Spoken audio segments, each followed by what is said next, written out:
Okay, so after our illicit relationship with the fake sensei, I guess we'll be moving on to number 1. Picking the first one. My result was 1, huh? 1. It's the smallest number possible. It's the same as obtaining nothing. I couldn't even come close to him who got the biggest number. I felt inferior, like I'd never be able to catch up.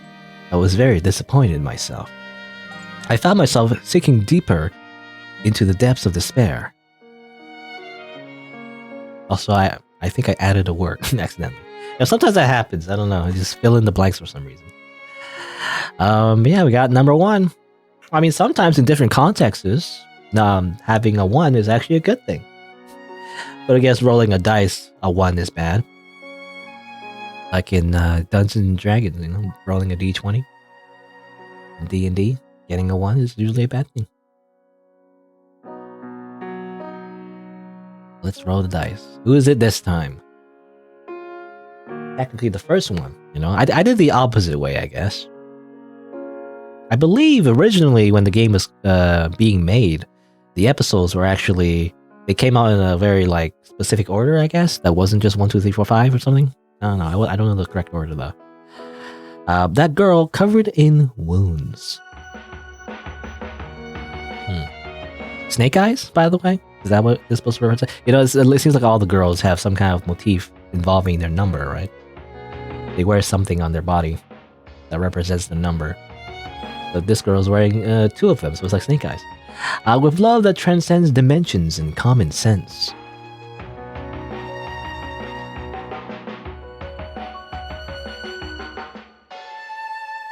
In order to obtain you. Are we gonna be hopping dimensions? Is that what's going on?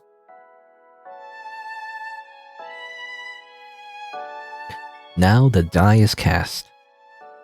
El Sai Kanguru. We're gonna be hopping timelines. We're gonna find the real timeline, the best timeline. All is the will of Steins Gate.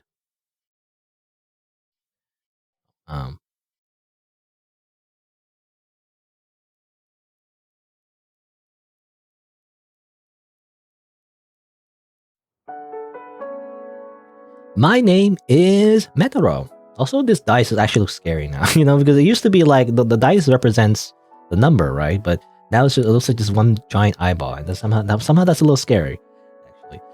But my name is Metaro. I'm just a normal second-year student attending a private high school. I don't have any particular skills. My grades are merely average. I don't have a personality. Speaking of which, everyone is worried about their future. But we're still in second year, though. It's too early to think about work and jobs. Everyone's studying and stuff, and they don't want to stand out. But who cares? Who cares about the future? I'm just gonna do nothing about it. Who cares? I'm gonna live each day as it comes. Today, tomorrow, and certainly in the years ahead. Oh, and Nana. Good morning. As I was walking to school, I suddenly received a cheerful tap on the shoulder. Mekun, good morning. Nice weather, isn't it? Oh, if it isn't Nana. You scared the shit out of me.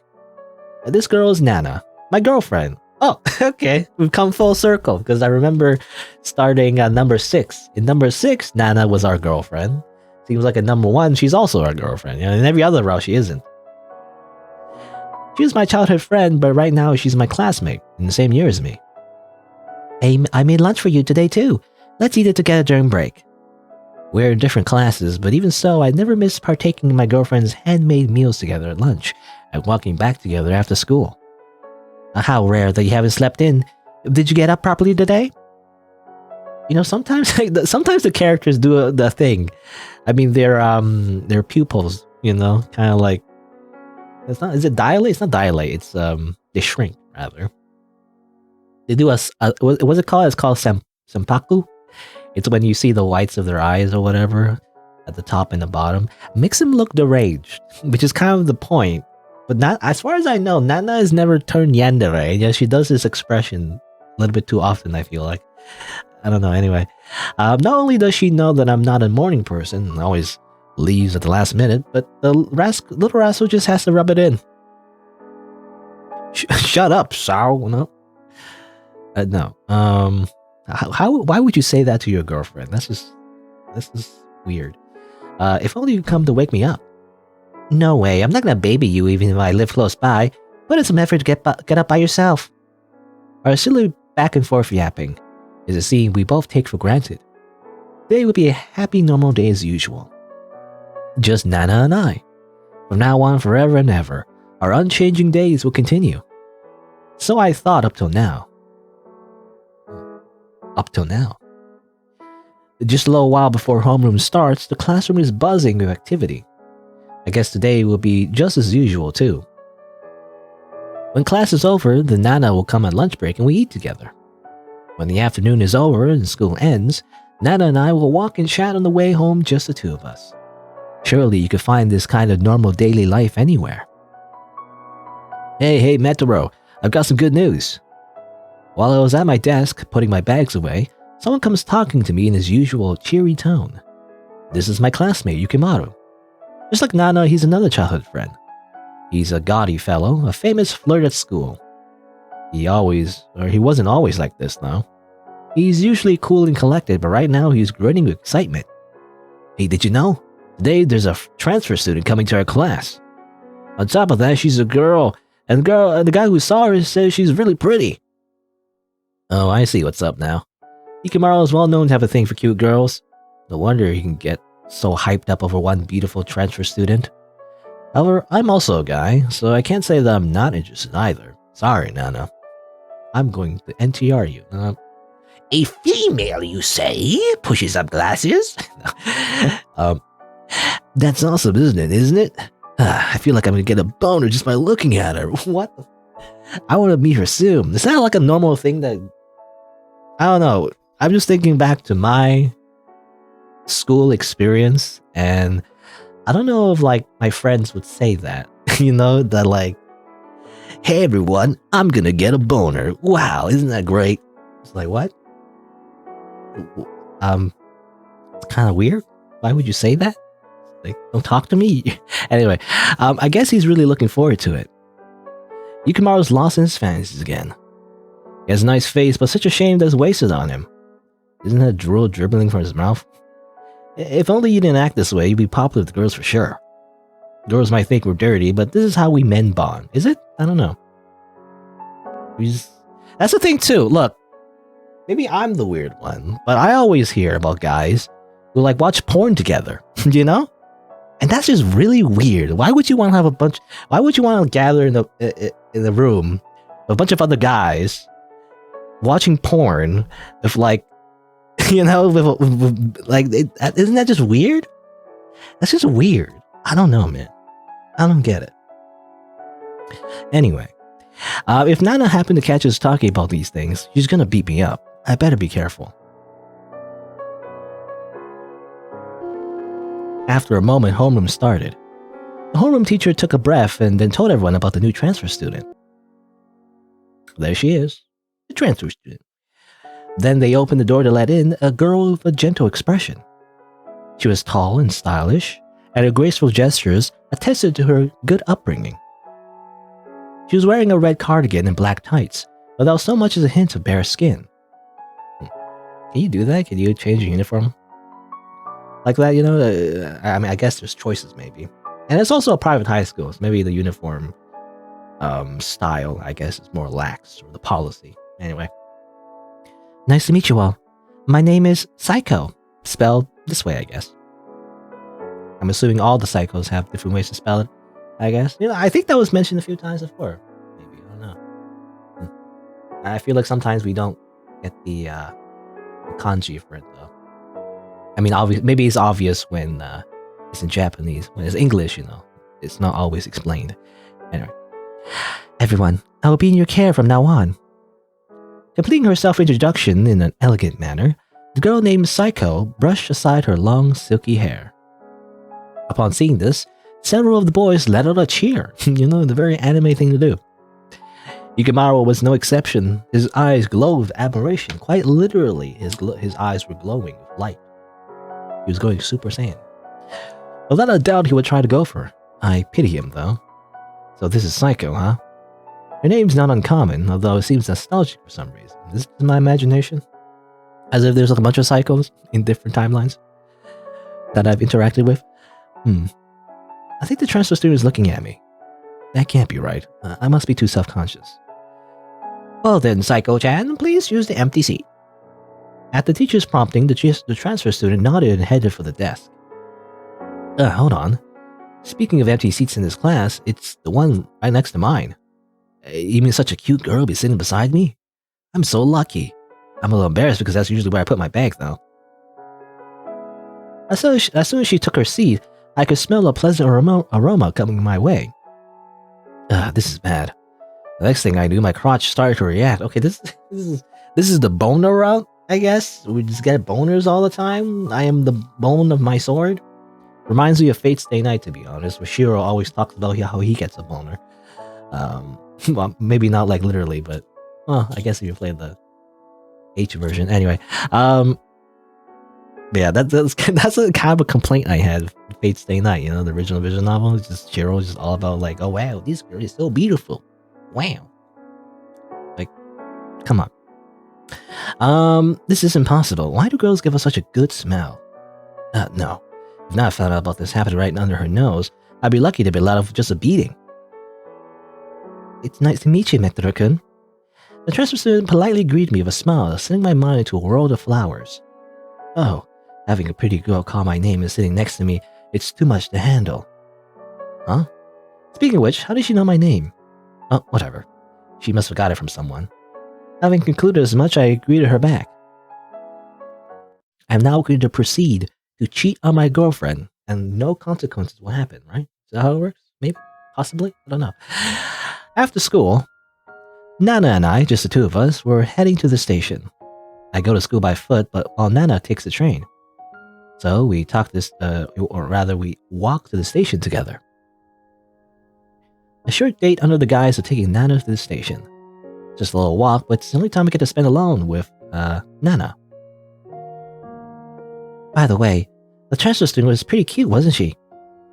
I was thrown off kilter when she suddenly brought up that topic. Ooh, why does Nana know about that? She's in the next class. What's up? What's keeping you silent? Nana asked the question as if she was trying to test me. She sits next to you, doesn't she? Yukimaru told me. Really, you boys are so filthy. Meikun, you had a lewd expression in your face, didn't you? You think I wouldn't notice? Meikun, you pervert. Get busted. I let down my guard for just a moment and Nana caught it. That's why girls are scary. But she was cute. I mean, she's cuter than you. No, sorry. Meikun, you were spacing out back there. At the very least, you were thinking about her, right? Sheesh, well, you already have me. You're the worst. Meikun's girlfriend is me, so you can't look at other girls. Better reflect on it properly, I won't forgive you. After saying that, Nana puffed out her cheeks in a pout. She hasn't changed since she was little, that Nana. The fact that you sulk like this every time you don't like something hasn't changed at all. We've known each other since childhood. Although we've always had fights, there have been times when things were a little awkward ever since we realized our feelings for each other. At last, about half a year ago, she confessed to me and we started going out. If Nana had not conveyed her feelings at that time, things would have been much different now. Actually, it would be, in the other alternate timelines. In fact, she'd be dating Yukimaru or something, you know? What is it? You're making a weird face. Nana stared at me, her cheeks still puffed out. I love you, Nana. What? That's so sudden. It's not like you. She brushed off my heartfelt expression of love with a laugh. Damn it. I knew I shouldn't have said that.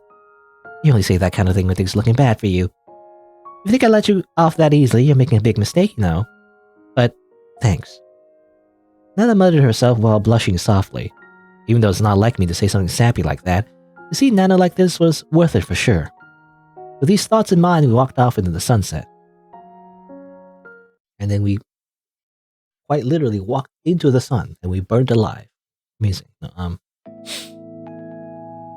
After seeing Nana off and finish up my part-time job, I went home and started preparing dinner. Okay, we don't really see a lot of scenes where he, like, Metoro, like, actually goes home. I'm more or less living by myself. Our school is a bit far away from my hometown. Nana and Yukimaro still go to school from their parents' house, but it takes them almost an hour to get there from near station. That's why I'm living by myself in an apartment near the school. To cover my living expenses, I have an allowance from my parents and my part-time job. Okay. Seems like in this timeline, Metaro is a little bit more well off, you know? It seems like he still has a father, for one. Seems like a lot of times he's missing a father, but this time he does have a father. And he's also working. I would like those two to join as well, but they seem to have left it at that because of their parents' opinions on the matter. Well, sometimes Nana stays over at my place saying that's too much trouble to go home. Yukimaro hangs out sometimes too. Just so you know, my place isn't a hotel. It's not like I'm not grateful to my parents for sending me money, though.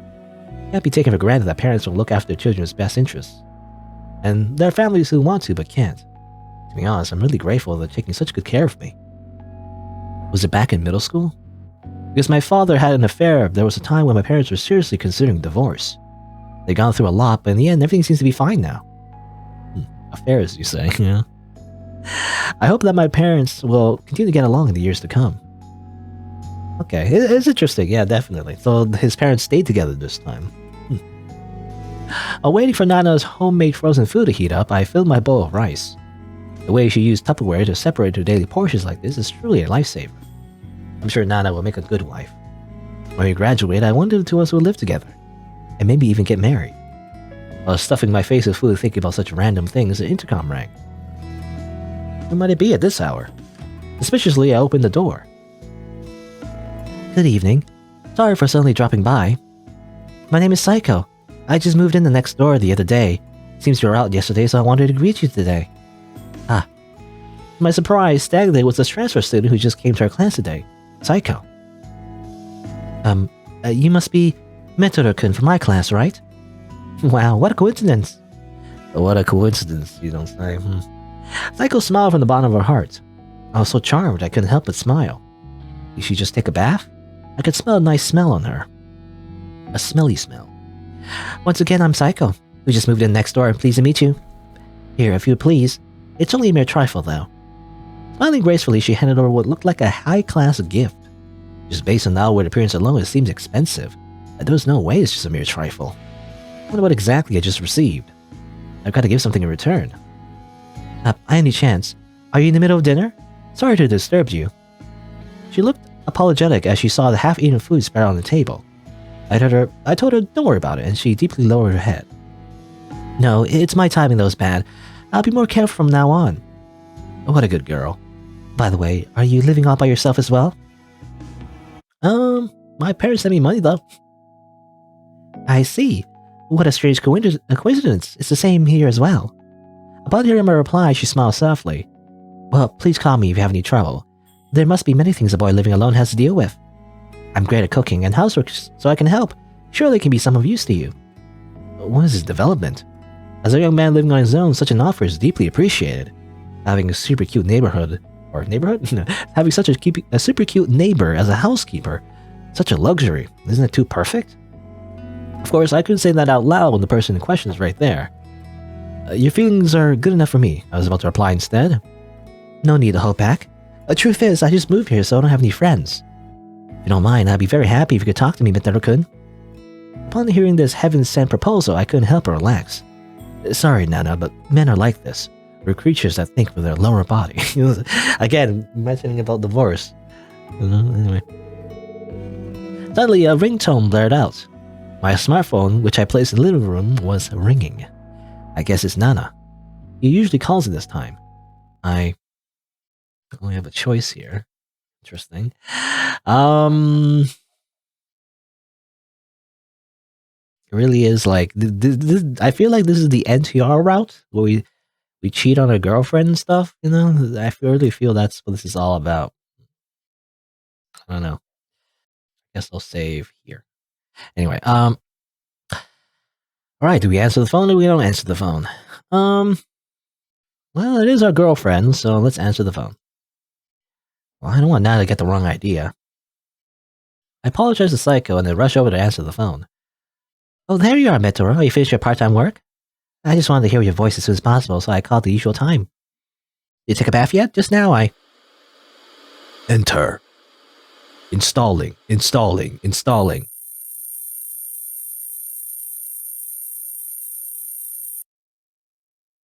What?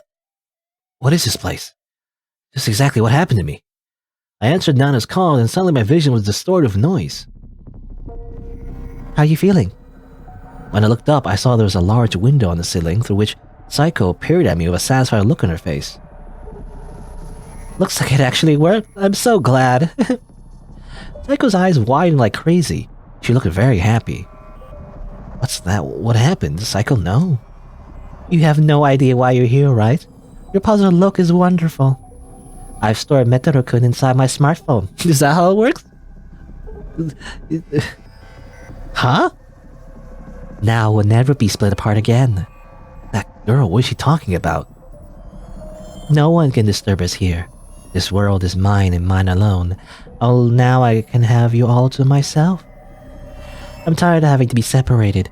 I don't want to experience another tragedy, so I searched for an answer. And I finally realized, after suffering for so long, how to erase all sadness. Body and mind are unnecessary. If you exist only as data, you won't feel suffering and sadness in any other painful thing, yes. She has found her husbando. Therefore, a body just gets in the way of obtaining true love. Saiko's laughter echoed throughout the empty cyberspace. Existing as just one piece of our smartphone's data, there's nothing I can do here. Neither pain or suffering or sadness or happiness. Nothing can be felt here. Nothing but only to accept her love. You know, it isn't so bad. Well, like, access to the internet though, it's gonna get really boring in here. If I don't get to watch YouTube videos. I always say, like, I wouldn't mind having my mind uploaded electronically. But, like, you know, if it's in a smartphone, can't really do anything, that would kind of suck. Anyway. Alright, well, let's ignore a girlfriend, I guess. It's kind of like not a very nice thing to do, but, well. I didn't answer the phone. Right now, I'm talking with Saiko. I can always call back later. If she asks why I didn't answer right away, I'll just say I was in the shower or something. I'll just lie to her. You know, the basis of any relationship. Just simply lie, I guess. That would totally make the relationship last longer, I guess. With that in mind, I cut the call. Is that alright? You cut off the call, you know. It's no problem, I said, and she seemed visibly relieved. I'm sorry you're taking up so much of your time. I'll go back for today. So, if there's anything you need, just rely on me, okay? I'll tell you if there's anything. Really? Thank you. I'm so relieved to have Metaro-kun as my neighbor. Please take care of me from now on. Well then, I'll see you tomorrow at school. She said those delightful words with a smile as she retired to the room next door. I opened the small gift I received from her. Inside were some expensive-looking candies and a cute-looking kitten ornament as well as a note. I'll share the candies with Nana, but what to do with this kitten? The note said, if you put this kitten by your pillow, you'll be able to have good dreams. So it's a magic charm. For the time being, I put it in an empty spot beside my bed. Psycho, huh? Can't believe such a cute girl is living next to me now. We're in the same year in class, she's sitting next to me. Don't tell me this is fate. This is fate that I'm going to NTR my girlfriend, I guess. We're in the same apartment, so we're practically living under the same roof, huh? Oh man, I'm getting a little bit excited. I feel like I've read a manga about this. My rom-com, you know, my trashy like rom-com manga about how like a boy meets a girl in very convenient, you know, circumstances. They say that truth is stranger than fiction, but when it actually happens to you, it's like, wow. After cleaning up the dishes and tidying up, I was unable to suppress my excitement and quickly snuck into bed. I'm very suspicious of that kitten ornament, though. But oh well. Back in the garden, under the deep blue starry sky, illuminated by twinkling stars, was a girl, all by herself, looking up at the sky, lost in thought. No one's here. No one's here to see me. It's as if the world has left me behind. If no one sees me, it's like I never existed. Because that would mean it's the same whether I'm here or not, wouldn't it? What should someone like me, abandoned by the whole world, cling to in life? Before she knew it, a cat appeared next to her. It was a small kitten with clear green eyes. Why? When did you wander in here? What are you doing in this place? There's nothing in here. Not a soul around except me. I don't even know myself if I even exist either. The kitten rubbed against her and curled up, snuggling up next to her. Perhaps, are you all by yourself as well? I'm the same. I never got any love. Left them up about and stew in my own thoughts. No one loved me and I became unable to feel happiness. If I tried to get involved with someone, they would run away. It's very unpleasant. If I'm going to be treated like this, it would be better not to show myself. Maybe I just want to be unhappy. Maybe I can't calm down till even the insides of my bones are soaked in mud. As if feeling worried for the depressed girl, the kitten set its gaze on her. I decided by myself that I can never be happy. What a fool I am, right?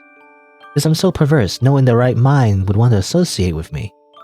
Papo, what do you think of me? I really don't know. I'm scared. Scared of being hurt by knowing others' true thoughts. You reap what you sow, I guess. The girl suddenly turned to the ground and noticed the existence of a purple die. Dice, huh? Speaking of which, I've heard this saying about dice before. The pips in the back and the front of the die always add up to 7. You don't say. It seems like everyone's saying that. The kitten might not have understood her words, but it often tilted its head. I know. Let's do this. If I roll a 1, I'll get up and start walking. No more excuses. I want to stop running away from reality. As a human, I should live my life like one, trying my hardest. Then maybe something will change. The girl took the die into her hand and threw up into the sky. A 1, you say? That does represent her number.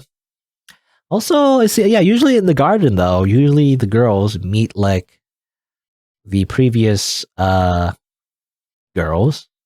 from the previous game. Menhera. Seems like this girl doesn't have anyone, though. Just a cat, I guess. How many choices were there in the previous game, actually? I don't remember. I can look it up right now. Like, it's funny, it's like she's left hanging because there's not enough people from the previous game. 1, 2, 3, 4. Actually, there's only 5. And there was 5 girls from Menhera, but there's 6 choices in Dice Cycle. So I guess that's why, she's not enough waifus. Lunch break the next day. Yukimaru and Nana gathered at my desk during lunch break. It seemed they wanted to invite Saiko, who was sitting nearby, and looking at us as if this was an unusual event. You're so cute, aren't you, Saiko-chan? That's not true at all, Yukimaru-san. Hey, cut it out, Yukimaru. Stop trying to flirt with yet another girl. Sorry, Saiko-chan. That guy's always so vulgar. No, I don't mind at all. I'm jealous you have such an interesting friend. Oh? Not only are you cute, you also have a good personality? So, do you have a boyfriend or something? In fact, I never went out with anyone before. Seriously? You're available then. Hey, how about me? Want to try going out? Stop it, Yukimaru. Can't you see she doesn't like it? You're disgusting. You're so dirty. She'd be over there eating by yourself. Shoo. Hey, that's cruel. I'm the only one left out here, aren't I? Sheesh. Not to shoot him away, Yukimaru walked out of the classroom looking cross. Is Yukimaru-san gonna be alright? Don't worry, he's got a lot of girlfriends in reserve. He's famous for going home with a different girl each day. Now that Yukimaru's out of the way, Saiko-chan, let's have lunch together. Is it really alright? Of course, isn't that right, Mekan? I'll have no reason to refuse. I'm sorry, Nana, but I want to talk with Saiko-san more too. Oh, of course, I don't mean anything weird by that. To tell you the truth, I'm really nervous since I'm a newcomer and I'm not sure if I'll fit into the class. That's why I'm so happy that you approached me, Nana-san and Metaro-kun. You're thinking too highly of us, don't worry about it. And that's how today the 3 of us, Nana, Saiko, and myself, came to be having lunch together. At school, Saiko gives the impression of being an elite honor student. Whether it be in studies or in sports or in personality, she doesn't have a single flaw. And on top of that, she's really pretty. There's still a lot of mystery about her though, like the fact that she's wearing black tights and long-sleeve cardigan, even though it's the hot season. I think they mentioned something like that in the very beginning, but anyway. But just looking at her like that, I start to feel strange. The mysterious and intelligent Saiko who showed up at school one day. The cheerful neighbor Saiko who showed up at my place one day. I don't know why I feel so disturbed. I feel sorry for Nana, but somehow I can't help but start to become attracted to Saiko. Oh boy. Metaro is gonna make some bad decisions, if I had to guess. After school. As usual, I walked with Nana to the station. It's true, I'd like to see your place today, but Dad would be worried, so I'm going home today. She's a sheltered girl. Her parents will get angry with her if she doesn't return by 6 o'clock at the latest. Nana's family has always been strict. I'll be there tomorrow around noon, so you can get some sleep until then. She's going to come to my house to visit tomorrow since school is out as well. Then, catch you later. I'll call you before I go to bed. With that, Nana headed for the station platform. Well then, I should get going too. And totally not have an affair with Psycho-chan. Don't worry about it. On my way home, I saw the backside of a beautiful, slender figure. Is that? It's Metro-kun. Are you going home now? That's great. I'm on my way back too. Would you like to join me? Saiko had 2 shopping bags dangling around under her arms. Looks like she's back from shopping. The supermarket from the station was having a bargain sale, so I bought some stuff. They have special sales on Fridays. I have to remember that. I had the impression that she was rich and above us common folk, but we seem to have a lot more in common than I thought. It's hot today, so I'm thinking of making some cold pasta. How about some capellini dressed in a cool sauce made with tomatoes, basil, and garlic? Well, it's easy to imagine the dish when you hear how it's made. Oh, I'm getting hungry just thinking about it. Right, if you like, Metaro-kun, won't you eat with me? I felt a jolt. Holding back the urge to accept her generous offer, I turned her down. Oh, is that so? But I think it's better for 2 people to eat together than one person to eat alone. After saying that, she smiled cheerfully. Well, that's unfair. If you show me a face like that, how can I refuse? I'm glad. Then I'll do my best to make it. I'm so happy. Metaro-kun will get to eat my handmade food. I decided to carry Saiko's bags for her. I've been wondering about that since they look really heavy. If you don't mind, thanks a lot. I'm used to carrying heavy things for my part-time job, so it doesn't bother me at all. Besides, she'll be cooking for me tonight, so it's only natural that I do this much at least. Wow, you're so cool and manly, Metaro-kun. You're quite strong, aren't you? Yeah, I feel a bit embarrassed. Are we gonna eat dinner together, just like newlyweds? As I was walking along fantasizing, I heard a crisp and unpleasant sound on my feet. Did we step on some gum? By the time I realized it was too late, I crushed an insect with my foot.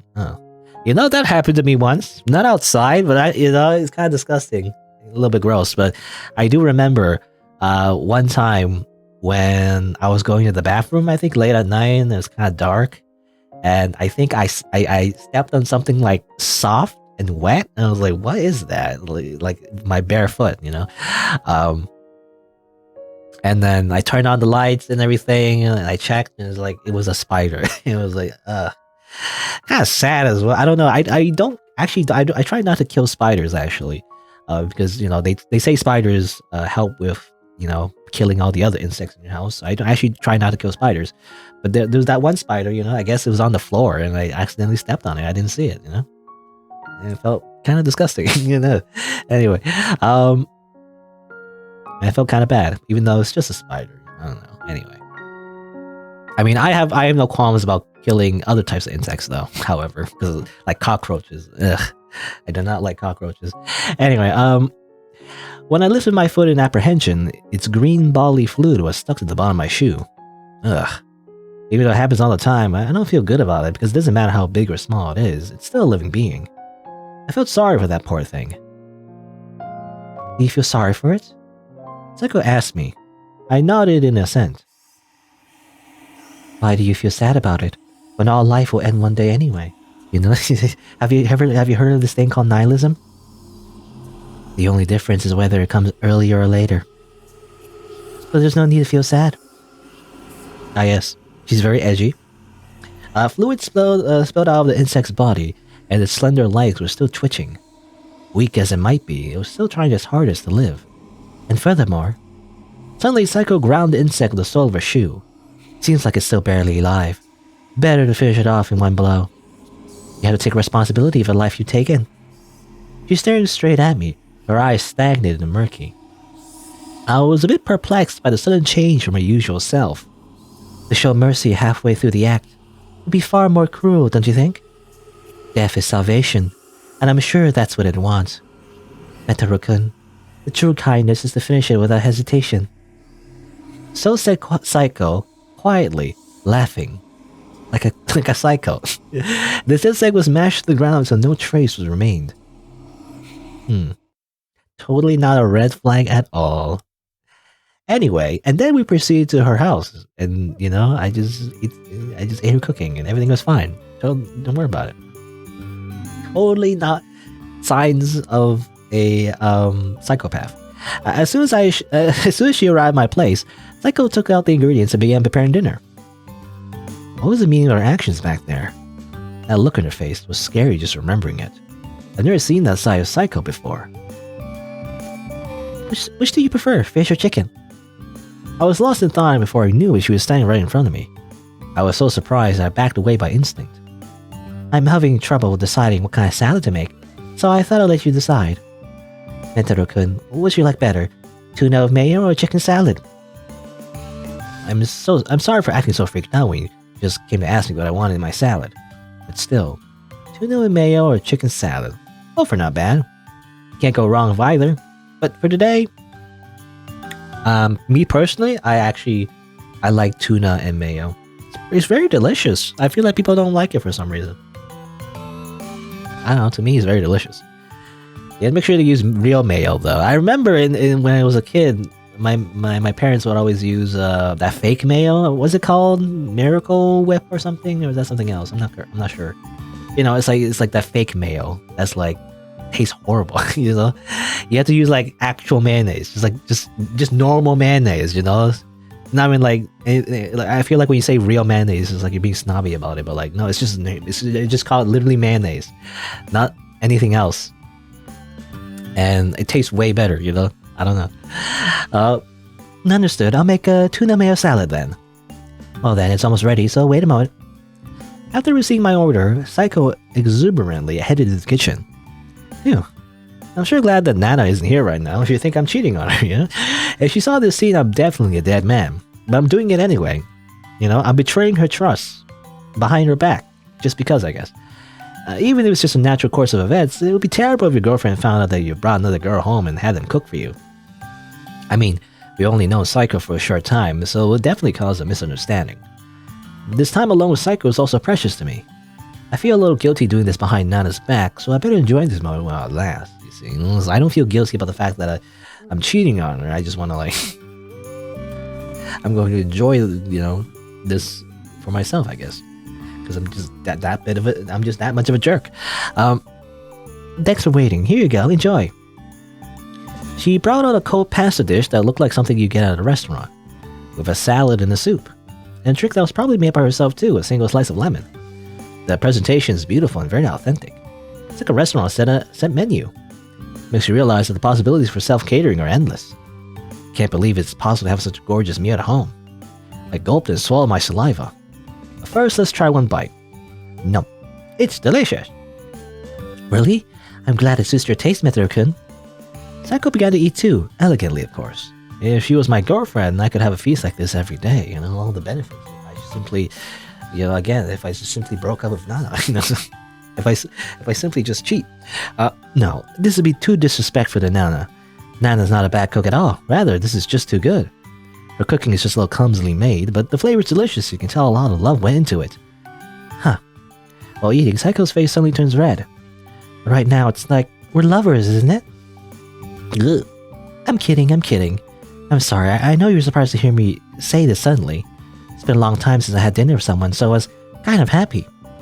My parents were very busy with their work, and they didn't pay much attention to me, so I often ate alone at home.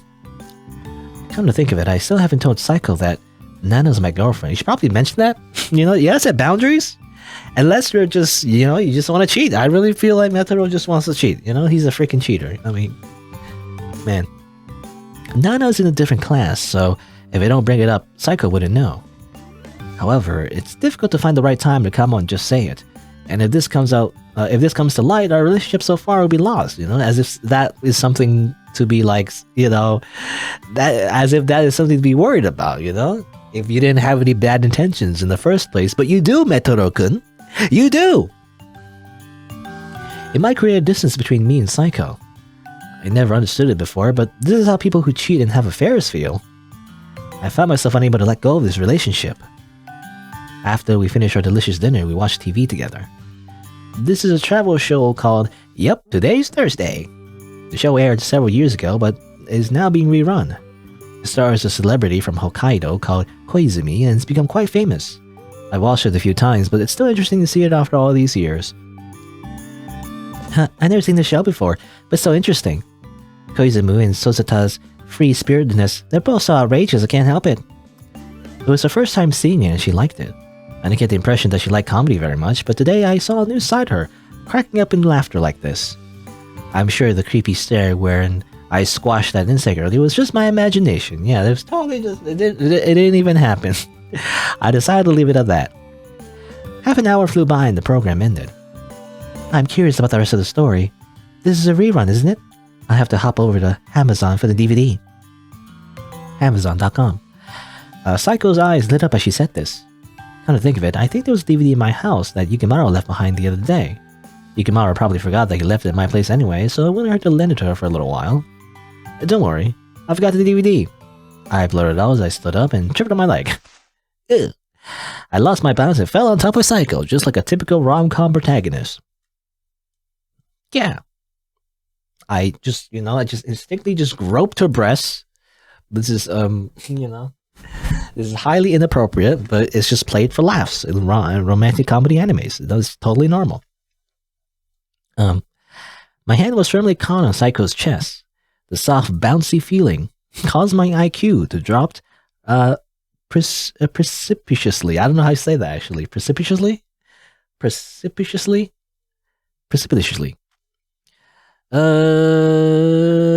Sorry. No, it's okay. Are you hurt? Her eyes suddenly wet. She inquired about myself. You should worry about yourself first, so I thought, but right now I was stuck in this position, and I continued to just leave my hand there. Me and Saiko stared at each other in silence. I can hear the sound of the clock ticking. Thump, thump. I can feel my heart beating faster and faster. This is bad. I feel a reaction in my crotch area. Yet again, a lot of boner, references in this route.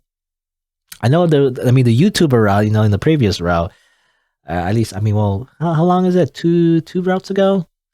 There's definitely a lot of references to the crotch area as well, but it usually involves CBT. But anyway, I hope she hasn't noticed. This might be the first time I've ever had a girl other than Nana get this close to me. I smell a flowery scent coming from her hair. I see her glowing, pale, almost transparent skin. Long lashes that swayed every time she blinked. All of it stole away my eyes. Then my phone rang. The sound brought me back to my senses as I quickly removed my hand from her chest and pulled away from her. The call was from Nana. Oh, it's that time already. Are you sure you don't want to answer that? She stared at me with a curious look in her face as she fixed her disheveled hair. All the while, the ringtone is still ringing. What should I do? While I was mulling it over, the ringtone cut off with a blip. She cut off. Oh well. I have to apologize to Nana later. Unable to bear the awkward silence, I grabbed the DVD off the shelf and handed it to her silently. This is about the show we were discussing a while ago, right? You're lending this to me? Thanks. But, well, I'd like to watch the rest of it with you if you wouldn't mind, Metodo-kun.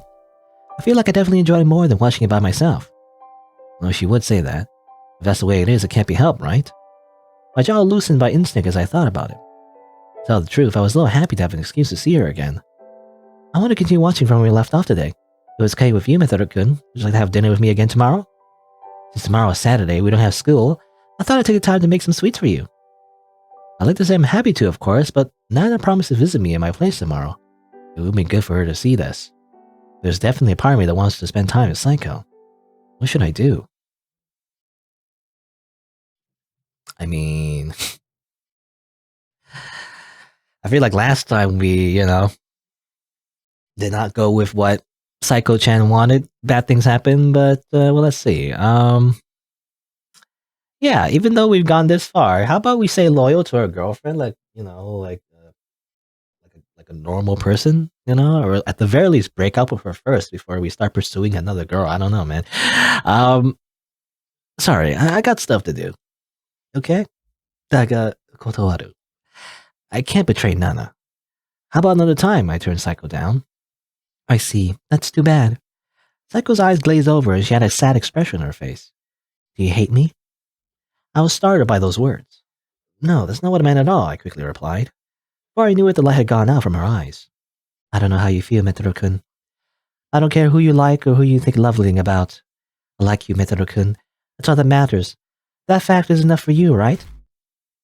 Quite selfish. Huh? It's morning. I must have fallen asleep on the floor last night or something. Good morning. When I saw Saiko wrapped around my body, I finally grasped the situation. What time is it? I looked at my watch. The hands pointed to 11:30. It's almost noon already. Nana, I believe she'd come over here at noon for lunch. That girl's not coming. She conveyed this to me with an eerie smile. She conveyed this to me with an eerie smile. She promised to come over for lunch, didn't she? But unfortunately for you, Metaru-kun, you've been betrayed. What do you mean by that? While I was still confused, Saiko showed me the screen of her phone. Displayed on the screen was Nana, naked and in the embrace of an unknown man. Huh? What's this?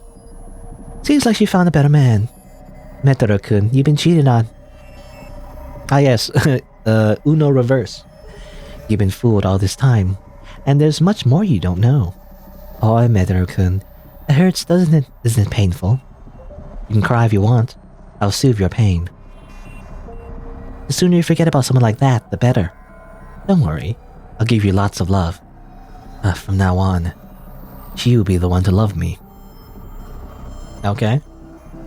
NTR. The NTR has been NTR'd. Love affair, I guess. It doesn't explain that much though. It just simply said that she was in the embrace of another man. What does that mean, you know? When was that taken? I don't know. Very similar to a bad end that we got from one of the first routes I did actually. It was number 6. Number 6's bad end, or NTR bad ending, those seem kind of like, I don't know, non-canon, however. Unless she really did cheat on Metaro with Yukimaru, it just seems kind of unlikely. But anyway. Alright. Well, I don't know how this is going to work, you know, according to her schedule, but let's agree to hang out with Saiko as well, even though Nana is also coming on, you know, on the same day and the same time. You know, don't worry about it. Sorry, Nana. I wish to know more about Saiko.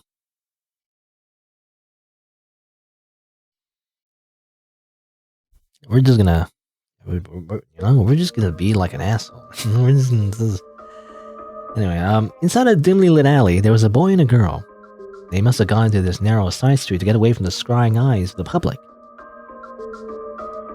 Come on, can we at least kiss? I don't want to. Please stop, Yukimaru-san. I gave you a chance to talk to Metaro, didn't I? Who do you think helped you get involved with him? Well, that's... Besides, you know, he's got a girlfriend already. You're not trying to steal him away, are you? That has nothing to do with you. Saiko-chan, you're the type that likes breaking up couples? I don't expect it. I thought you were more of an honest person. She's no, she knows about the relationship already, I guess. And Yukimaru was helping her? You know, he's kind of a bad friend when you think about it. As he said this, he tried to lift up her chin, but she quickly brushed his hand away. So harsh. Can you stop doing this, please? Oh, I think I'm much better looking than Metaro. How about it, Saiko-chan? I'm free for the taking. You know, I'm definitely the better catch. Of course you are. Don't fool yourself by laughing, you know how I feel, said the young man, stroking her long hair. Anyone could see from his gestures that he was used to dealing with the opposite sex. But... Me? What? What'd you say? Huh? What'd you say? I told you not to touch me with your dirty hands, you filthy piece of shit.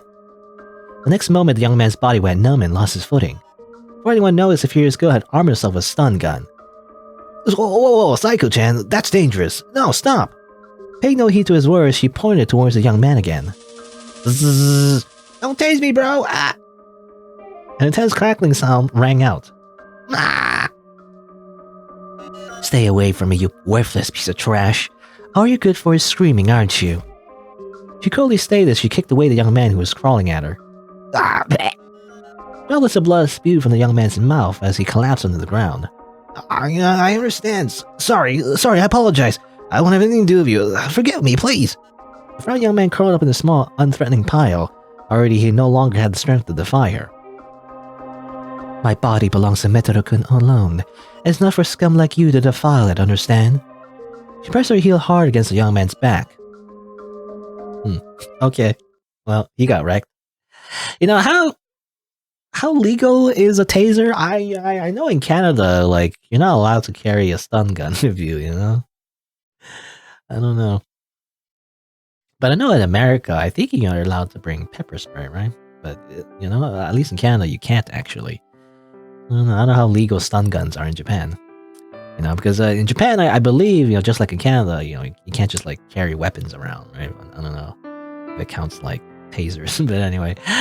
I woke up, took off my sweats, and changed in my casual clothes. Let me just do my hair. All right, I'm ready. There's a change of plans today. I reneged on my promise to Nana. I promised to watch a DVD at home with Saiko instead. I apologized to Nana, telling her that I caught a cold and couldn't go out today. That's a bad excuse, because isn't your girlfriend gonna check up on you? This is like this is a rom-com love triangle situation waiting to happen, and but like it's not gonna be very funny. I feel like anyway. I shudder to think of what'll happen if she finds out. With Saiko staring at me like that, I couldn't say no to her. She's new here. She just moved to school. Or she moved to a new school. She doesn't have any adults she can trust or friends she can rely on, except, she manipulated my friend Yukimaru into, like, I guess, learning information about me and stalking me, probably. Anyway. So yeah, it can't be helped. I made some excuses to myself while waiting for Saiko-san to arrive. The intercom rang. It must be Saiko. When I threw open the front door, standing there was... Good morning, Mekan. It's your Nana. Nana. Nana was standing there, winking, sticking her tongue out flippantly. I never thought I'd see the day when she said something cutesy like it's your Nana. Is your cold better? I'll whip up something good for your body. What now? Nana, who I broke my promise with, had come here because she was worried about me. I'm coming in. I brought some stuff. I need to put them in the fridge. Before I could stop her, Nana went inside my apartment. Shouldn't you be in bed? Don't worry, I can take care of things here myself. Nana smiles at me the way she always does. She inquires about my health. What should I do? Saiko might arrive at any moment. Hey, Mekan, go to bed and get some rest. At any rate, I did as she asked and crawled into bed. With the situation as it is, even I know the future is bleak. Damn it, what am I supposed to do? As I was panicking, the intercom rang. Yes, coming. Is it the mailman? I heard Nana's footsteps heading for the front door. Uh-oh. Not good. If those two come face to face... Huh? Saiko-chan, why are you here? They looked at each other like the other didn't belong here. Is Metaro-kun in? He's here, but he's not feeling well today. He's sleeping right now. So if you need anything, I can handle it. Oh, I'm sorry to hear that he's not feeling well. How unfortunate. After hearing Nana's explanation, Saiko lowered her head sullenly. If you excuse me. Dropping her shoulders, Saiko snuck into the apartment before Nana could react. Wait a minute, Saiko-chan? She came into my place and our eyes met. How am I gonna explain this? Metaro-kun, I heard from Nana-san that you're not feeling well, so I came to see you. You haven't had lunch yet, right? Well, neither have I, so why don't we eat together? I'll make some porridge now, so wait for me. Saiko went into the kitchen and immediately started preparing dishes. What are you doing? And I tried to stop her. Wait up, Saiko-chan, what are you doing, just barging into Metaro-kun's place like that? What do you mean? I'm cooking, can't you see? Since Metaro-kun isn't feeling well, I thought I'd make something good for him. No, don't do that. I'll do that. Ignoring Nana, Saiko continued her cooking. She came to me looking terribly confused. Hey, Metaro, what is Saiko-chan doing in your place? I was going to come over to your place to play today. But didn't you say no to me saying you had a cold? What the hell's going on, Metaro? Explain. As I expected, things have taken a turn for the worse. Nana's face is red of anger. As proof of that, she's not calling me Mekun anymore. She's seriously pissed. How the hell do I explain this? Okay. Do I stay silent? Or do I simply dig myself into an even bigger hole and just lie? How about we just lie? She just forced her way in. I don't know her. I have no idea who she is. Let's call the police. The moment I said that, a sharp silvery object burst out of Nana's chest. Her eyes turned up and red liquid spurted from her mouth. Nana's body crumpled to the floor with a thud, like a puppet with strings cut. It's terrible that you lied to me, Metaro-kun. Did you make a promise with me? Saiko thrust her kitchen knife further into Nana's back. You're still breathing, huh? Better to finish you off in one blow. After all, you have to take responsibility for the life you've taken. To show mercy halfway through the act would be far more cruel, don't you think? Death is salvation, and I'm sure that's what you want. Metaro-kun, the true kindness is to finish it without hesitation. So said Saiko, quietly, laughing. As she ended Nana's life. Well, Saiko-chan has invaded. Red Phantom has appeared. Backstab, Nana. Well, I guess it's not good to lie. Moral of the story, don't lie. Well, I guess we're just gonna say nothing. It's gonna be like, we're gonna stare at everyone with our mouth agape, just drooling. Like, Hey, why don't you say anything? Nana's voice trembled. Transparent drops of tears welled up in her eyes. Hey, Metaro, say something. However, I remained silent. Enough already. After saying that, Nana rushed over to Saiko, who was cooking in the kitchen. Let her cook. Anyway, Saiko-chan, hurry up and leave now. Can't do that. I promised Metaro and I cook for him today. Afterwards, we'll watch a DVD together. We'll continue from where we left off yesterday. Huh? Yesterday? What do you mean? What the hell do you mean by yesterday? I'm the one who's gonna cook. I'm the one who's gonna take care of Metaro, so get out of here. No. I've always been in Metaro-kun's care, so I'd like to show my gratitude today. That's enough already. I'm gonna do it myself, so don't bother us, Saiko-chan. No, Nana-san. You sit down, I'll do it. Saiko grabbed Nana's arms tightly while grinning from ear to ear. It hurts. Hey, Nana-san. It's gonna be alright.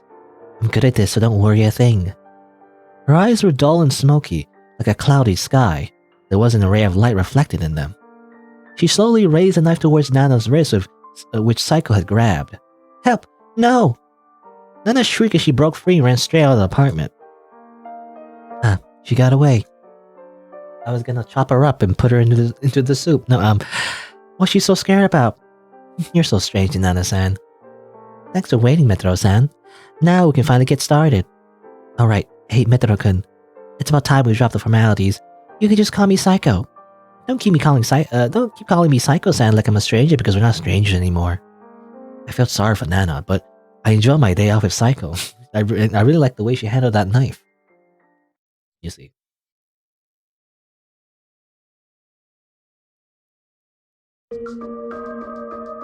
School resumed after the weekend. Hey, you, come with me for a sec. Nana yelled and banged on Saiko's desk. Even though it's lunchtime, there were quite a few people in the classroom. If you make a scene on a place like this, the teachers want me to keep quiet. Hey, this isn't a place for that. Shut up, Metaro. I'm not talking to you. I'm talking to her. I'm talking to the Homewrecker here. Fine. I was just thinking I wanted to talk with you too. Let's go, Nana-san. You too, Metaro-kun. We went to the back of the school building. There's nobody around. Hey you, what are you trying to pull? Are you trying to pull an SSR? No. Whatever do you mean? What happened? Don't play dumb. You're trying to snatch Metaro from me, aren't you? Look, I'm going to make this very clear. Metaro and I are dating. Metaro, me, not you.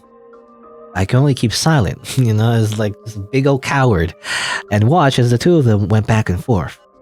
Is that all?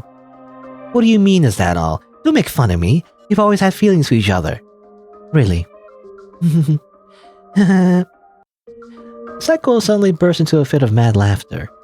Nana was bewildered by a sudden transformation. Hey, what's with the... You're giving me the creeps. Ridiculous. Your excuse was so low level I had to laugh. So you're dating? So you've always had feelings for each other? Do you even know what you're saying? You're just dating. You're not even married yet. In other words, you could break up at any time. But that's... First, I'll let you in on something good. Cheating before marriage is not illegal. There's no laws in this country that says you can't have an affair with someone who has a boyfriend or girlfriend. As long as you're not married, as long as they're not breaking the law, anything goes, as they say. So you're just a pathetic bitch who thinks she can monopolize someone by simply being friends with benefits. Hey, you... Losing her temper at last, Nana grabbed Saiko's arm as hard as she could. My god. They tussled with so much force that Saiko's red cardigan was torn, exposing Saiko's bare skin. Uh-oh. Her white thin arm is covered with countless scars. Yep, now that's what I was thinking, yeah, ever since they mentioned that. There are also patches of brownish blood clots. Not only with their old scars, but also recent ones it seems. Or recent ones, it seemed. We're dumbfounded at the strange sight. Hey, don't touch me. Saiko let out a yell like a beast, pushed Nana away as hard as she could and ran away. Only us two remained. Nana and I glanced at each other. That girl, she's out of her mind for sure. Hey, Metro, didn't you see her? She's not normal. You didn't see it, but Metro-kun, she threatened me that time. She grabbed me by the arm and tried to cut me with a kitchen knife. That girl's deceiving you. Please believe me, Mekun. Nana pleaded with tears running down her face. Yeah, I've been strange recently. I have Nana. It's time to let go of Saiko. That's what I decided. I lovingly embraced the girl in front of me, but somewhere in the back of my mind, I found myself thinking, what if I had chosen Saiko? What if I had a fetish for yanderes instead? Well, she saw. I'm assuming this is from the perspective of Saiko, but I was exposed and she saw. Ugh. In a fit of rage, I threw my phone out the window. The glass shattered and shards littered the room. My body was not meant to be shown to anyone but him. Him and no one else. No one else! My body is his possession, nothing more and nothing less. My head is a mess. All of it is her fault. Kill her. Do it. Chew!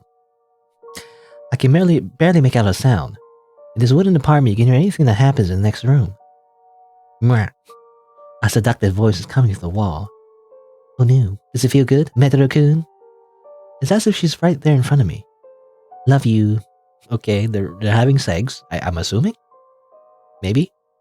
Making out? I don't know. I've chosen Saiko instead of Nana. And right now, I could have this obscene girl all to myself like that. She's beautiful, she's perfect. Could have her all to myself. Okay, I wasn't sure of the perspective. Maybe? I don't know. Okay, so this is from perspective of Metro. And he's hearing Saiko-chan, participating in some self-love, maybe. I don't know. Anyway. I remember her words from back then. Cheating before marriage is not legal. There's no law in this country that says you can't have an affair with someone who has a boyfriend or girlfriend. As long as you're not married, as long as you're not breaking the law, anything goes, as they say. If you don't tell anyone, they'll never find out. Besides, this isn't cheating. That's right. By now I'm fantasizing about Nana. If I don't say it out loud, I'm not guilty. I'm gonna sin. Saiko, I love you. It's alright. No one can hear me. Okay, wait. What's going on? I'm not sure. Maybe? I don't know, anyway. For a long while, I've been watching him. Perhaps no one knows him better than I do. That's how much I love him. To me, he's more important than anything else. One day, his SNS icon suddenly became a couple's photo with a girl I didn't know. After that, I couldn't stay passive. That's why I had to make a move. We can't stay apart like this.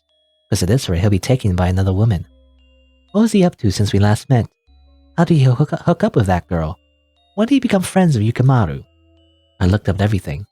I could see the contents of everything you text. There's no point in trying to hide it from me. It was so easy, too. His girlfriend was a kind of stupid woman who would put anything and everything about herself on the internet. There are a lot of edited selfies. What a shameless, ugly bitch. Okay, you just want to use some, Instagram filters, that's all. She posted her lovey-dovey couple photos SNS every day. She'd be very careful about uploading photos on the internet. What? How, you asked, do I know this? Yeah, I was wondering if I'd get him to approve my follow request at first. But that didn't work, naturally. Both of them. I just have to take control from him. Reflected in my eyes right now is a certain boy's SNS homepage. Really, it was so easy I had to laugh. And the password is so simple. Even if you don't approve my follow request, I can just log in with your ID. She's a hacker, I guess. The internet is a vast sea of information. Once it's on the internet, it's impossible to erase. That's what they always say. And so once you learn how to swim in that ocean, it becomes so easy to know everything about you. Internet is scary, isn't it, Metaro-kun? Oh, your personal information is all over the place. Phone numbers, email addresses, physical addresses, friends. Everything. Everything is in the palm of my hand. Wait for me, Metaro-kun. Please don't forget. There's nothing stopping me from destroying you. Okay.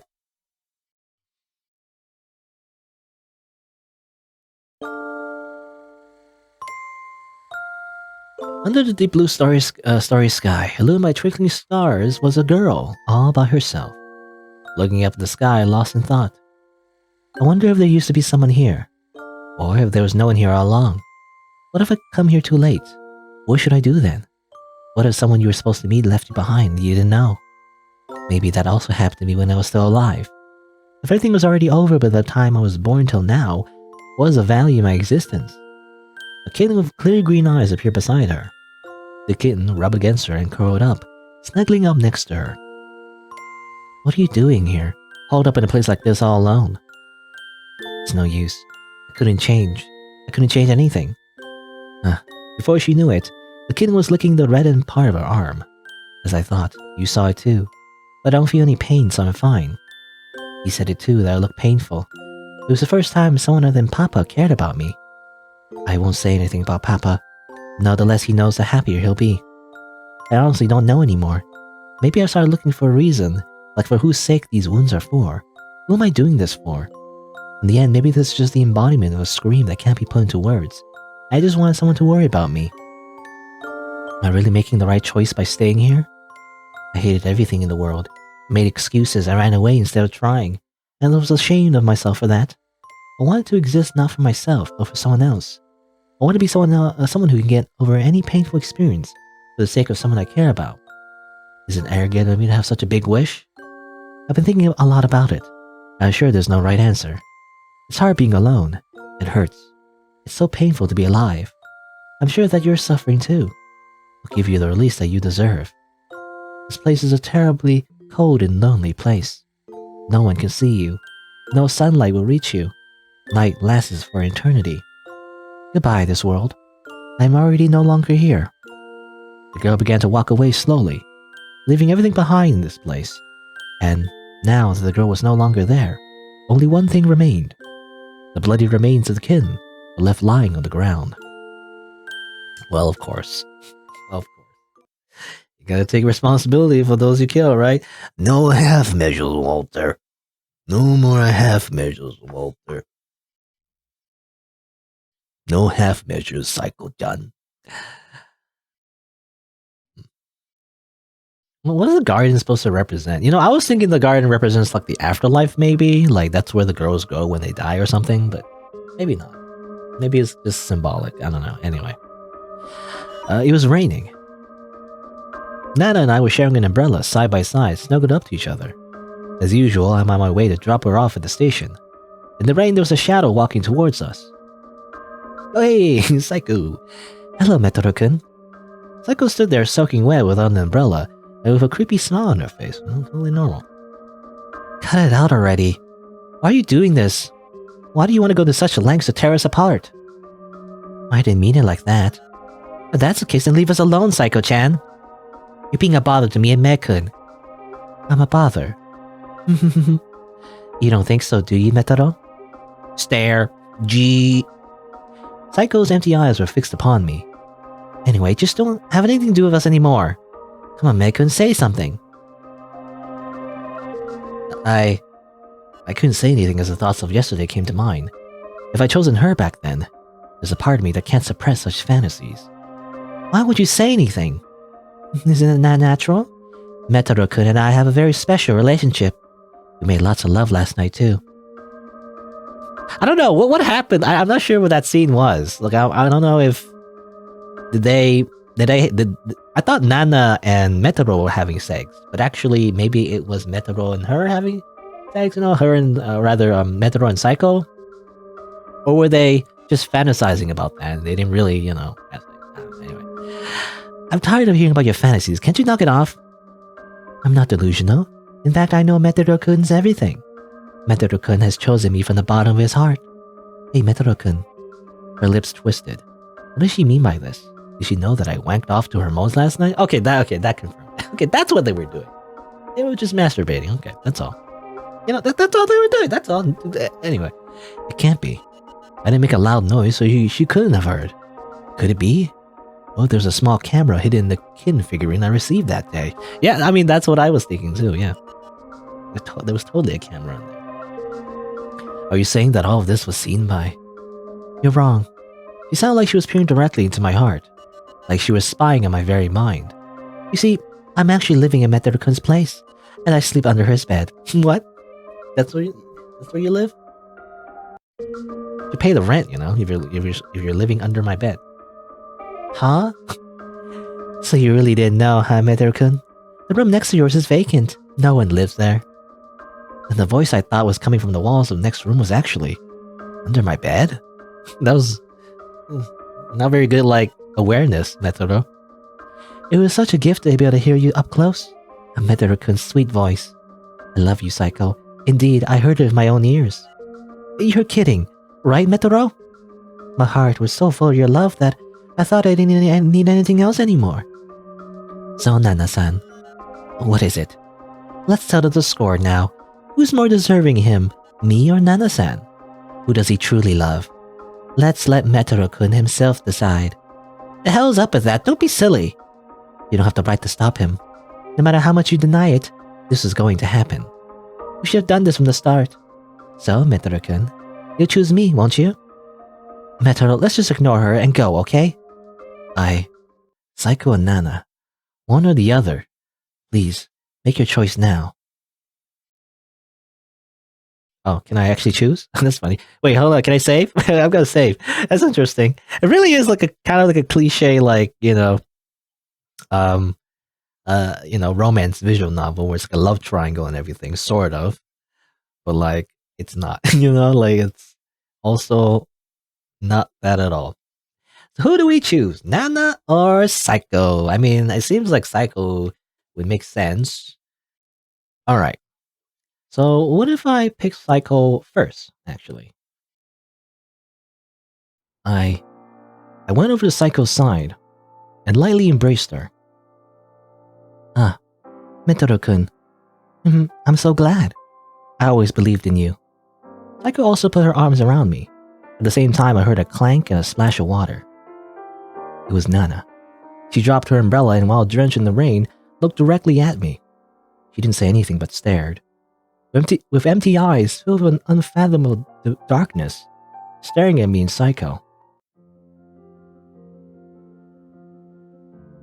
Hey, Metaro-kun? Do you remember? Remember what? No, it's okay if you don't remember. I don't care about any of that anymore. My past doesn't matter anymore. Because I'm free now, and nothing can stand in our way.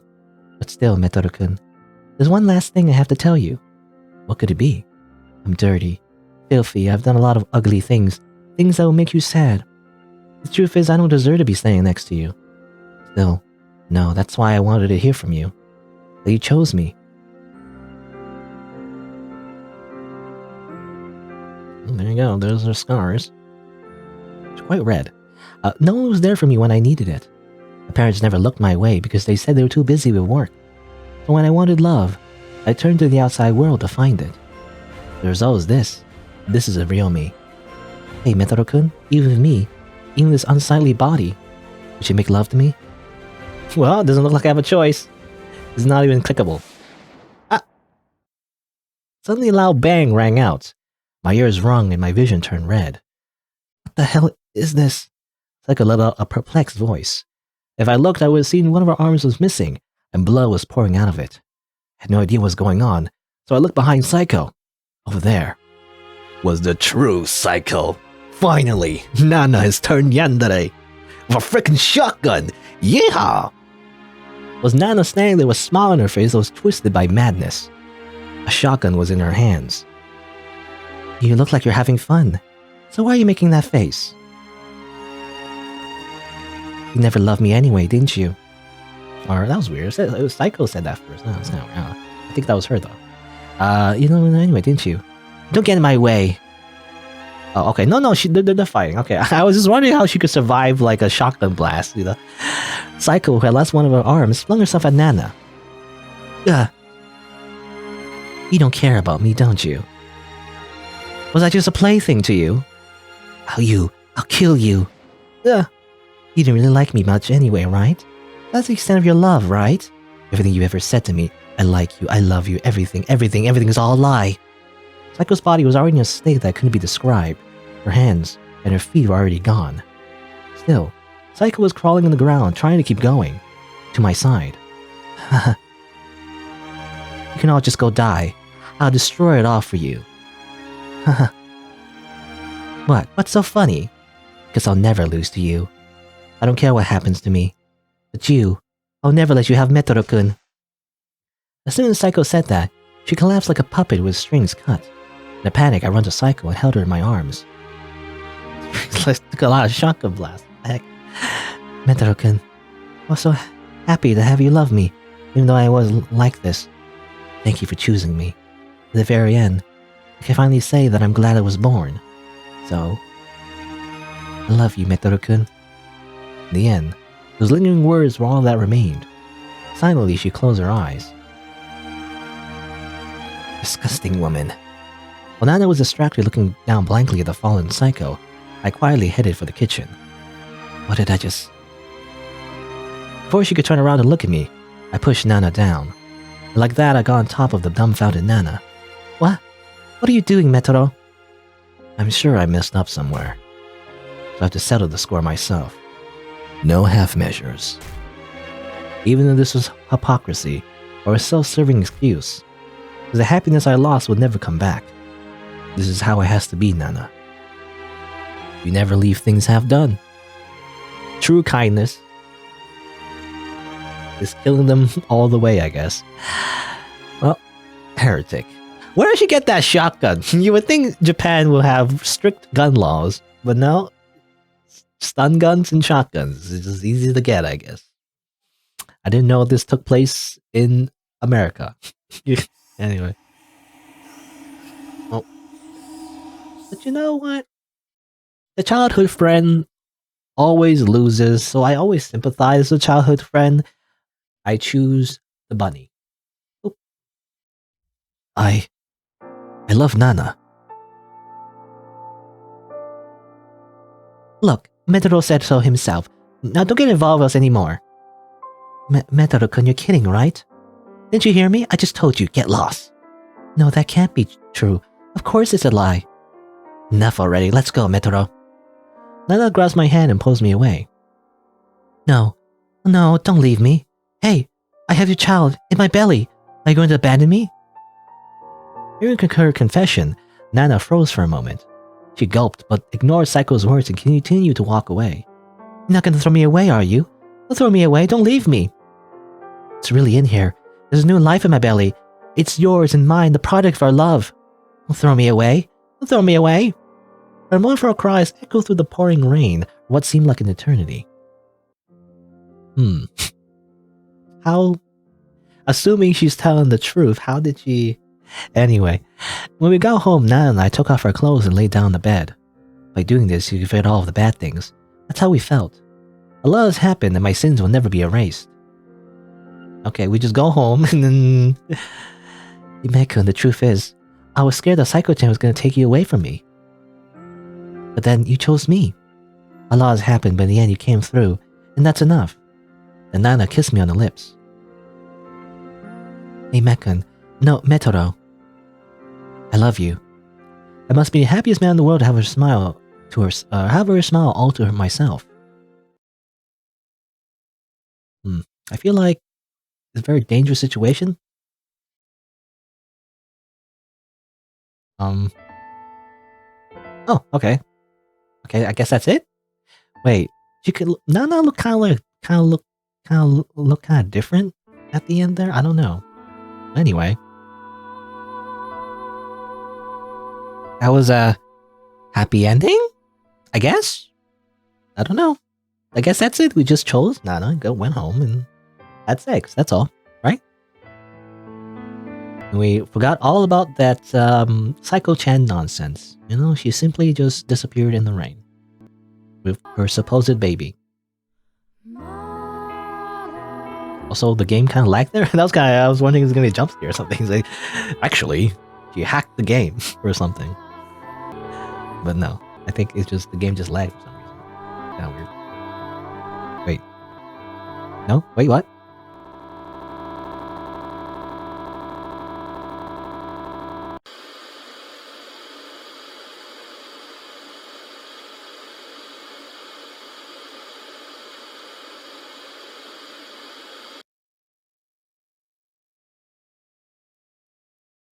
Hey, what's up? It's awful that you betrayed me. I'm talking to you. Yes, you, in front of the screen right now. Why did you lie to me? No matter what excuse you have, this is unforgivable.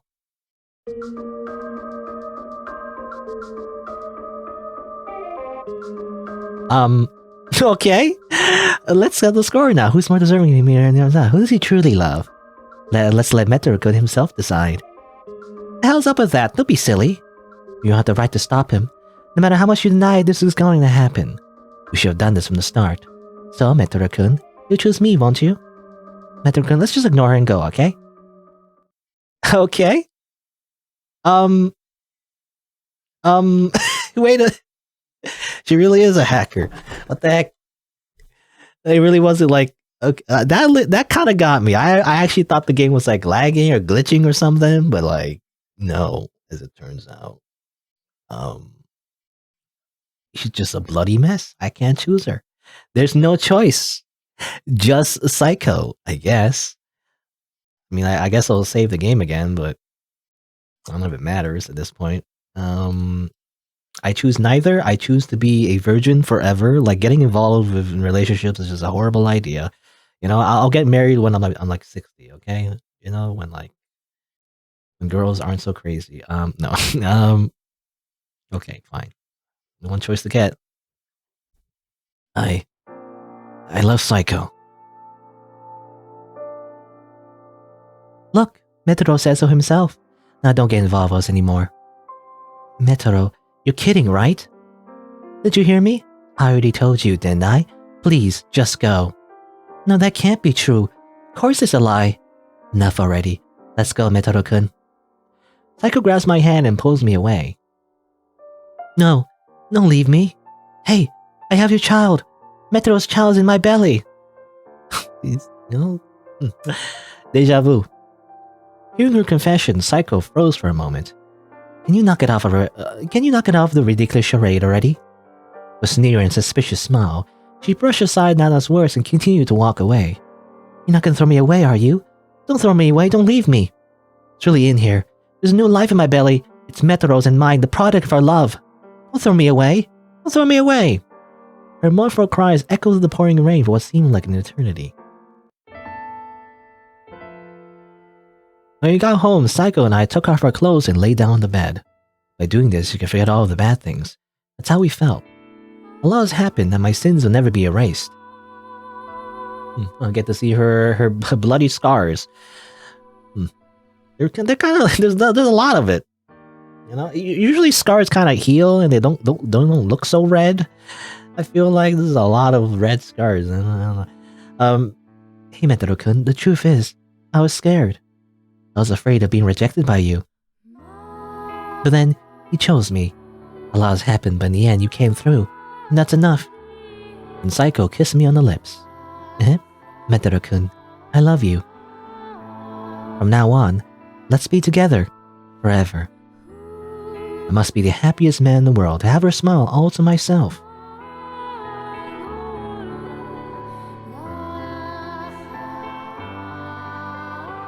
Okay. You know, you didn't really have a choice. You had to choose that option. Now, is that it? You know, now I'm paranoid, but like, is that it? Is it over now? Is it actually over now? Kind of just ends there, which is not very conclusive, I feel like. So I feel like there should be a bit more. I don't know. I guess we'll see. It was interesting. I knew there was something off, you know, in the first credits sequence. Like it was a little bit blurry, and like it seemed like a video actually. You know, like it seemed like the resolution was lower than usual. Something was off. I did not expect it though, that she would literally break the fourth wall and like force us to choose, you know, her option instead. That was a pretty funny, not funny, but rather, you know, a pretty cute gimmick, I guess. I like that. I like it when games kind of do that, you know. It's fun. It's fun when games creep you out, like hacking your game, I guess. Well, there you go. You know, I mean, the story's not over yet. I'm interested in seeing what the epilogue is like, but very, very typical yandere story this time. You know, compared to all of the other stories, and even I'm trying to think. Well, Manhunter Rafflesia also has some yanderes, but at least in Dice Psycho, I seem like all the other routes wasn't very traditionally yandere, you know? But this one was, actually. This one was very, very, like, traditional in terms of its story. Of, like, a yandere stalking, you know, the main character and being obsessed with him and all that. Even had the knife, you know? It's like, in a way, it's kind of a classic, you know? My name is Saiko. I was alone from the time I was born. My father is a corporate manager. My mother works as a designer. Both of them were passionate about their work and hardly had any private time, so they didn't have any time to spare to worry about me. I thought it was a good thing. It was better than failing in business and in life, and better than being in poverty and starving. I thought this was for the best. What I already had was something that others could not easily obtain even if they wished for it. But in return, I did not receive any love from my two parents. Ever since I was small, I could count not only the number of times we had dinner together, but also times when they talked with me. I thought this was normal. I had no idea about how other families lived. Eventually, I came to understand this was an abnormal state of affairs. I tried many things to obtain their love, but the reality of things was different from my naive ideas. Even if I got good grades in school, even if I was a troublemaker, even if I cut my wrists, even if I slashed my body, I tried as many things as I could think of. Even so, I cannot draw their attention. There's no one who will look at me. I felt I had fallen to rock bottom. Is this what reality is like? There's no one who will stay by my side. You know, if you have money, you should it's funny how, like, a lot of these routes, a lot of these girls would probably do better in life if they just had some therapy. Especially this Psycho, who it seems to be, you know, well-to-do. Could probably afford some therapy, but I don't know, anyway. I don't know. I don't know how it is in Japan exactly, but, you know. Anyway, these stories are a little bit exaggerated in the first place, in terms of mental illness, but anyway. There's no one who will stay by my side. Neither my father, or mother, or anyone else. I can't tell if I'm just invisible to them, or they're deliberately ignoring me. Either is fine. Doesn't change the fact there's no one who will stay by my side. So I try to seek love in the outside world. Because no one will stay by my side. I want to find a place where I'm valued. A place I can call a home, that's all. The crowded, scrambled crossing. The people who cross deliberately walk around to avoid me. It's the same no matter where I go. After all, no one can see me. Hey, little miss, are you looking for money? I can introduce you to a good part-time job. A pudgy middle-aged man spoke to me. He looked around the same age as my father. Money. Honestly, I had no attraction to it. But someone talked to me. Someone took an interest in me. For the current me, that was plenty enough. If the two of us walked side by side, we attract unwanted attention from adults, so I decided to call him Papa. Oh, okay. So this Papa wasn't her real Papa. Okay, it was her sugar daddy. Okay. After being treated to a delicious dinner, we went to the arcade, karaoke, and so on. A date appropriate for students. The places weren't really suitable for someone of Papa's age, but I had fun. After having our fill, we entered a hotel. There I entered an immoral relationship with Papa and received money in return. I didn't mind. It was good even. I was originally planning to throw this body away anyway. From that on, I met with Papa about once or twice a week. Not only did I have a good time, but also got money out of it. Papa has a wife and son. I knew that. I knew this was a bad thing that we're doing. Society will have a hard time forgiving us. But I didn't care about what society thinks, because this person showed love to me. He fulfilled my needs. He earnestly looked at me and gave me a place to call home. I was comfortable in Papa's arms. Then one day, I met him. After school, I happened to meet Papa by chance on the streets. Who's that, I wonder? Papa was fighting with a boy I never saw before on the roadside. The boy was wearing a uniform I hadn't seen. He was probably a middle school student, same age as me. Yes, Papa had said they had a child about my age. Was that boy really his son? Papa's son. The boy was desperately berating Papa, but Papa took it on with a cold expression on his face. I merely watched as a third party. Oh, I get it now. Yeah, okay. Oh, okay, let's see. Maybe my relationship with Papa had been exposed. In that case, with such anxiety welling up in my chest, I saw the boy angrily run away from Papa. The boy had started to walk away. I found myself naturally chasing after him. I wonder why. I just want to talk with him. I want to know what kind of person is Papa's child. After walking for a while, he stopped in front of a bus stop. I tried to act natural and did the same. I pretended to wait for the bus for the bath? No. I pretended to wait for the bus as naturally as I could, but maybe I overdid it. When I glanced at him, I found that he was staring at a smartphone. From the screen, I confirmed his handle on ID. Was he on an SNS? Well, he's still a student after all. A strange silence. That. Suddenly he broke the silence. Eh? I hurriedly averted my eyes from his smartphone screen. I was just pretending that I happened to be beside him by chance, so I didn't strike a conversation with him. Don't tell me he knows about my illicit relationship with his father?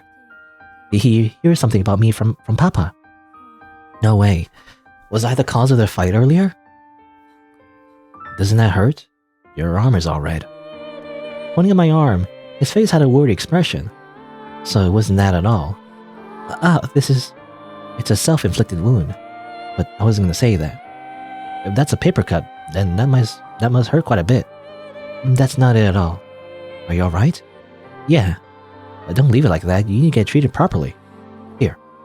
As he said that, he handed a single bandage to me. If it's hard for you to put it on yourself, should I do it for you? Something like that I can do by myself. I tried to protest, but whether because of excitement or happiness, my voice didn't come out. It was the first time someone other than Papa paid attention to me.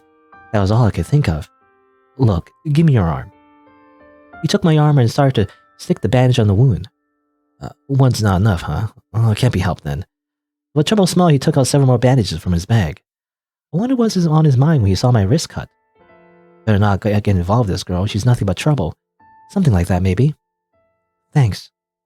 After thanking him in a trembling voice, he laughed embarrassingly. It's no big deal. Just cherish yourself more. For the first time in my life, I wanted to seek the love and recognition of someone who wasn't my parents. Deprived of love until now, but the first time in my life, I wanted to seek out true love. I want his love. I want him. Okay, so that's how it started. Papa, thank you for everything till now, and sorry. I said my farewells to Papa with a new resolution in life. I don't want to mess up his family any further. I wanted to love him properly, so I thought. But the reality was cruel. I was already involved in the business of scumbag men. Superficial men. Men who only looked at my body. Why do only trash like them show up? All I want is his heart and his heart alone. I don't need anything other than his love. So, I chose to become like this. I chose to give up my femininity. Femininity? I can't say that word for some reason. I chose to give up my femininity. Femininity. Anyway, femininity. Only in front of him will I be a woman. I slashed my body with sharp objects. My arms, my legs, my body, every part of my body that I could cover up with clothes. I inflicted countless wounds upon myself. Now no one will get close to me. No one can lay a single finger on my body. It doesn't hurt. Have I gone mad? No, it's not a mental illness. No. But anyway, this is my vow to him. This is the proof that I exist for his sake only. These scars are the proof that my body is his property alone, like a brand. No one else can touch it. No one other than you can see it. I will never yield my body to anyone other than you. Until the day that you become intimate with me. Until that day comes, I will keep waiting for you. Ah yes, inspirational music once again, even though this is incredibly, messed up. You know? Huh. Happy ending! I mean, I don't know. It's kind of vague. I mean, we know the backstory now, at least, but it's kind of vague in terms of this conclusion there, by the way. Like, how did it really end there? with Metoro. I'm not sure. The game doesn't seem to say. Other than them having sex, I guess, but that's it. That that seemed inconclusive, to be honest. Usually in these routes, it usually ends with death. Metoro usually dies or the other girl dies. Well, there you go, I guess. But it seems like choosing at the very end there, choosing Nana first definitely caused like a sequence, where you're forced to choose her, I guess. That's interesting. But anyway, but yeah. So, just to explain, I guess, kind of redundant, but I might as well just say it. But like, basically, yeah. So she, was depressed, lonely. She got in a illicit relationship with a man that's much older than her and everything. Turns out that was Meteoro's father. And so it's interesting how it was mentioned in the very beginning that Meteoro's father did have an affair or something, but he ended up, ending it, right? And she, I think she was the one actually. Saiko was the one that ended it actually. And so, it was over and done with. But as it turns out, she fell in love with Metoro himself. Because he did that one kind thing, I guess, just like any typical, main protagonist in a romance game or a yandere game. It's just like he did like the one nice thing, and then suddenly she's obsessed with him somehow. And that was part of the reason why she cut her own body so much, is to make herself undesirable to anyone but him, is the idea, I guess. Again, very twisted. Anyway.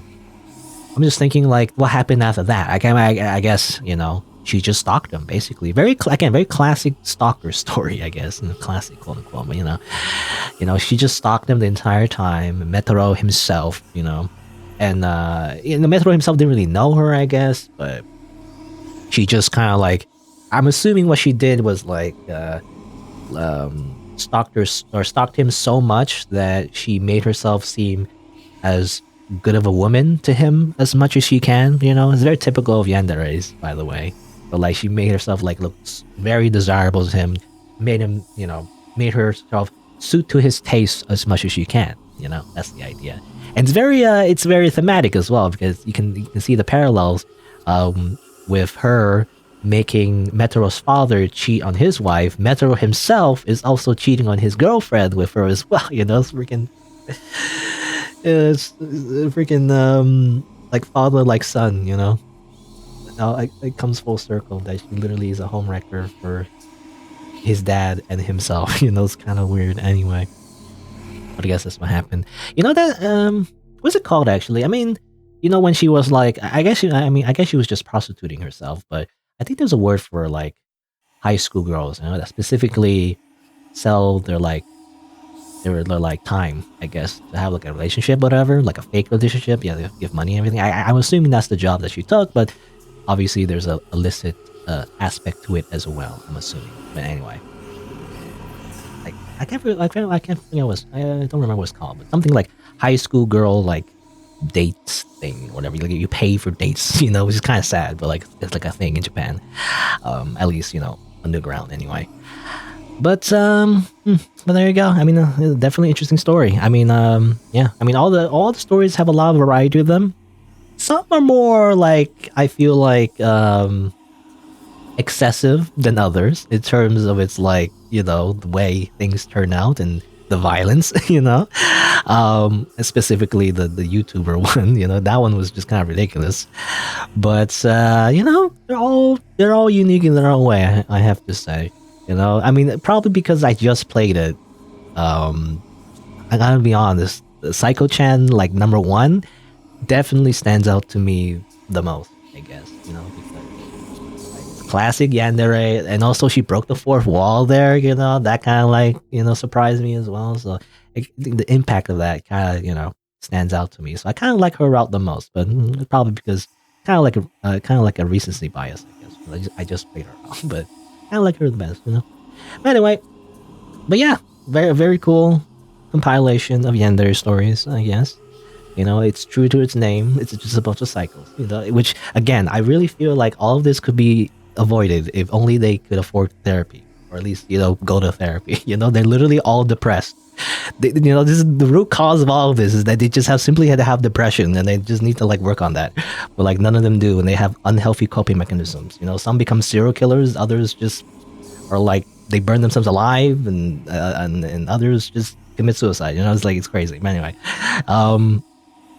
but if they were healthy from the start, then we wouldn't have these stories in the first place. So that's the paradox of stories in general, right? Stories with conflict in them anyway, that make them interesting in the first place. But yeah, it's not over yet though. Or I said that word. It's not over yet though, because even despite going through all of these routes and seeing their stories, there's actually more. Because we got that password, we got pieces of a password from all these routes. We can actually start the prison section, whatever that means. I haven't clicked on it yet, by the way, but I do know it's very similar to the previous game, Manor-of-Lesia, where you collect all the passwords, you put it together, and I think the password I have right now is Sumatori So or something like that. Well, I'll put it in when it prompts me to, and then we unlock one more route, and I'm not sure what it entails. It seems to be a little bit longer than Manor-of-Lesia. So, it might be like its own little story. I don't know. I guess we'll see. I literally have no idea. I haven't spoiled myself on it yet. I just know that it seems to be a little bit longer. So, I guess we'll see.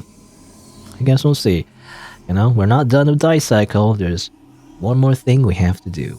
That is to go to prison. After, I guess a lot of times we do have to go to prison. After interacting with all of these girls. It's where we belong. I guess we'll see.